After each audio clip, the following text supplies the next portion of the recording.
all my fight fans? So, again, a little late to the party talking about this, but we all see that Conor McGregor is in a training camp. Not the first time we've seen that, right? And in talks about returning to the White House. Not the first time we heard that, right? So, what my topic that I want to talk to you guys about today is, who is Conor McGregor going to fight? Now, I know we've been talking about this ad nauseum for years. I mean, years. The guy has not fought since 2021 when he broke his leg. Excuse me. And it's been crazy.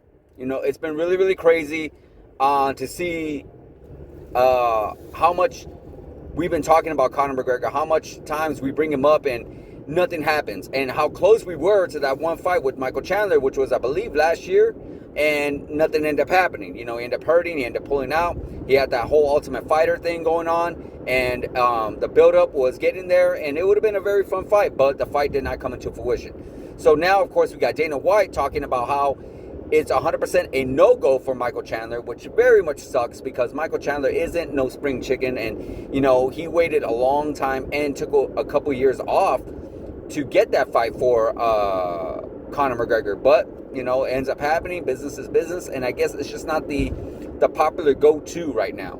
The one fighter that I've been hearing a lot of about the go-to, before I even get into that, also Jorge Masvidal spread out the rumor that he might be in talks of Conor McGregor. So there's that as well. And then the big one that's been a lot of talks is Justin Gaethje. So there's some names out there. There's some names, and we all know that Conor McGregor is a very fun, exciting fighter back in the day. What we know now, I don't know. You know, it's a totally different fight if you ask me. So, but first of all, let's go through the opponents. Michael Chandler is just way past that time where it was going to be a fun, exciting fight. You know, he hasn't been looking good. We saw him against Charles Oliveira. We saw him against Paddy Pimblett. He just doesn't look the same. You know, when he first came in and he knocked out Dan Hooker, and he had that little war, or those 3 wars that he had with Charles Oliveira, Dustin Poirier, and Justin Gaethje, you know, he had, which he lost all 3, and of course that knockout that he had over Tony Ferguson, you know, he's basically, I think, his last 7, he's 2 out of his last 7, so yeah, it's just, it doesn't fit well anymore. So there can't be that. Now, Justin Gaethje winning the interim championship of the world over Paddy Pimblett, you know, in a great war those two had. I feel like that's going to be a fight for Ilia Topuria. You know, Ilia Topuria talks about he wants to return. Ilia Topuria wants to defend his belt. He is the rightful lightweight champion of the world. We all know he's going through some issues. Hopefully everything goes well and works out well for him. But yeah, you know, I believe with interim championship of the world, Justin Gaethje is going to want to try to do his best to become the actual lightweight champion of the world. You know, he's never held the belt. He's a 2-time interim champion of the world. Not saying it's nothing, but it's definitely not the belt. So there's that.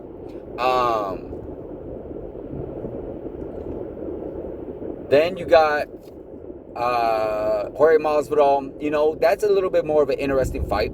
That's somebody that, you know, is a little bit more past his prime, and, you know, he isn't somebody with a super big name.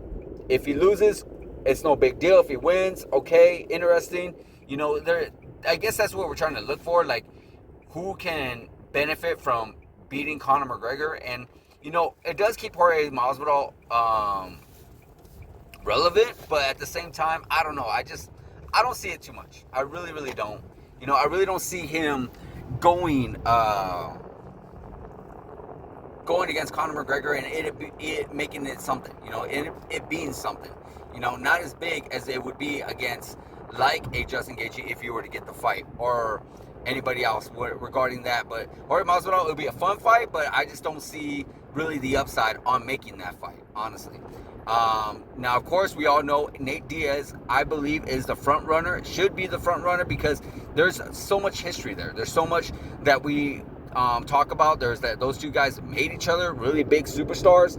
You know, Conor McGregor was a superstar. It made Nate Diaz and a big superstar. So yeah, there's so much there that needs to be finished. It's unfinished business between those two. You know, with Nate beating him in the first one, and Conor beat him in the second one. I mean, we're talking about 2016, literally almost 10 years ago. Almost feels like a lifetime ago that this fight took place. So yeah, in my personal opinion, I would really much rather see see that fight take place instead of uh, any other fight. That's my personal opinion. Also, what could happen would be the winner of the BMF Championship of the World, which would be Max Holloway, Charles Oliveira. Now, I wouldn't go too far as going with Charles Oliveira if he wins, because we all know Charles Oliveira is much more of a grappler, and he does great striking, but he's not someone that's going to say, hey, stand up, stand up, stand up, let's keep striking, let's keep striking.